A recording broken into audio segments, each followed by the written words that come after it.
পুত্রদা একাদশীর ব্রত কথা।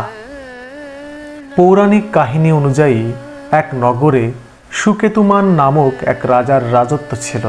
তার স্ত্রীর নাম ছিল শৈবা। তবে রাজারানীর কোনো সন্তান ছিল না, যে কারণে তারা সবসময় দুঃখী থাকতেন। তাদের পর কে তাদের রাজকার্য পরিচালনা করবে, আবার কে তাদের অন্ত্যেষ্টি শ্রাদ্ধ পিণ্ডদান করবে, তা ভেবে রাজারানী কষ্ট ভোগ করতেন। এ কথা ভেবে রাজা অসুস্থ হতে শুরু করেন। একদা রাজা জঙ্গলে ভ্রমণ করছিলেন। সেখানে প্রকৃতির সৌন্দর্য উপভোগ করছিলেন তিনি। কিভাবে হরিণ, ময়ূর সহ অন্যান্য পশুপক্ষী নিজের স্ত্রী সন্তানের সঙ্গে জীবনযাপন করছে তা দেখে উৎফুল্ল হচ্ছিলেন রাজা সুকেতুমান। কিন্তু সেই সঙ্গে নিঃসন্তান হওয়ার দুঃখের কারণে তার মন বিচলিত হয়। তিনি ভাবেন যে এত পুণ্যকর্ম সত্ত্বেও তিনি নিঃসন্তান রয়েছেন। তখনই রাজার তৃষ্ণা পায় ও তিনি জলের সন্ধানে এদিক ওদিক ঘুরতে ঘুরতে নদীর ধারে এক ঋষির আশ্রমে এসে উপস্থিত হন। সেখানে ঋষিকে দণ্ডবৎ প্রণাম করেন রাজা সুকেতুমান। রাজার সরল স্বভাব দেখে ঋষি অধিক প্রসন্ন হন ও তাকে বর চাইতে বলেন।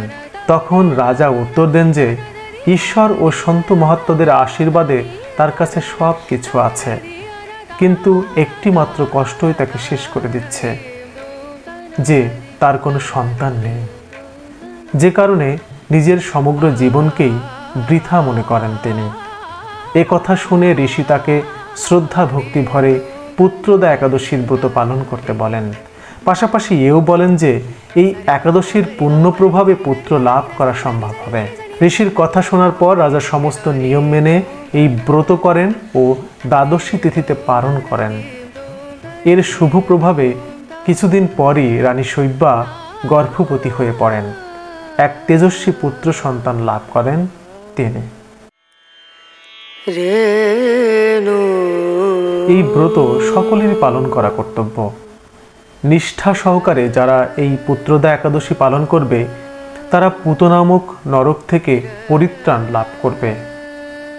এই ব্রত কথা শ্রবণ কীর্তনে অগ্নিষ্টম যজ্ঞের ফল পাওয়া যায়। ত্রিলোকে এর মতো শ্রেষ্ঠ ব্রত নেই।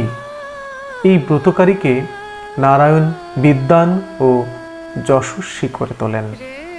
মানসিক ও শারীরিক শান্তির জন্য নিয়মিত একাদশী ব্রত পালন করুন। সুখে থাকুন, ভালো থাকুন। সকলের জন্য অনেক অনেক শুভকামনা। নমস্কার।